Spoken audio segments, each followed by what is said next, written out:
Welcome back to Marriage Beyond the Veil. We're in the last 10 days of this series of books. Yes. And so I want to ask you a question.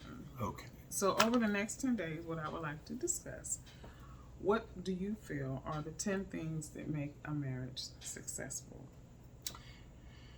10 things that make a marriage successful. One per day. The first thing I would say would be making a wise selection. Okay. You know, chose me.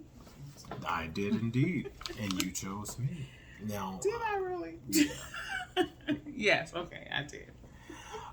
But when I talk about making a wise selection, I think that there are, and we've addressed this before, but clearly knowing who you are and what you want.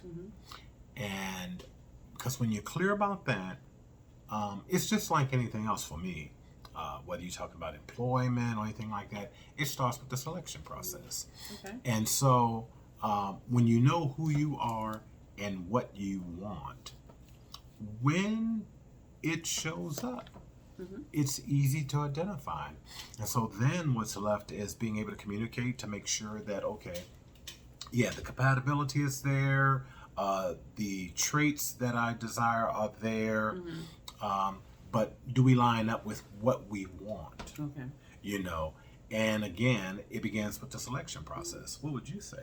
I would agree About with you that. about the proper selection, because even like you said, like when you're looking for a job or, you know, and you know me, I deal in food, you know. So if I'm going to look at produce, you know, I'm looking for the proper firmness, the proper freshness, the proper color. Okay, You know, so I had color, freshness, and firmness. yes, you Okay. had all of those things. Well, maybe not color, but you did have a lot of the other. But I mean, yes. So yes, it is a process. Yeah. Yes, and Well, you knowing know, what you want, knowing what you're looking for. And, you know,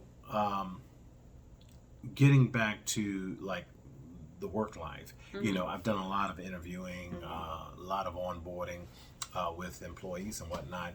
And, you know, you learn quickly. It starts with the selection process. Then, you know, whatever growth and development that needs to occur, but it starts with the selection process. And when we talk about selection, it's not just ability. No, it isn't. But it's also affinity. And the same thing I would say within your marriage. Yeah. It's not just that the person have the ability to maybe go where you want to go and maybe do what you want to do, but the affinity. Is it a good fit? Yeah, and you know, I watched the Indian Matchmaker. Okay. And so she does the matching the old school way, you know, based on, you know, what this person has these qualities, and she puts these people together. And, you know, in our country, we don't do that. But when you really think about, we do, you know, because as we're our own matchmakers, you know what I mean? Because I know what I feel I need out of a person, out of my mate, out of my spouse, out of my husband. So I'm the best person to choose who that person would be. So I think within that last 10 days, the first thing I would say is the selection process. proper selection. Proper selection. That's the start. Because if you start with selecting incorrectly, everything else goes downhill from there. Yeah, and just like I said, with food, if I buy one bad ingredient and put it into a recipe, it's done. So, what about you? Until tomorrow, did you select well? You did. I select with excellence. That's what she tells me. Until tomorrow. If the Lord says the same.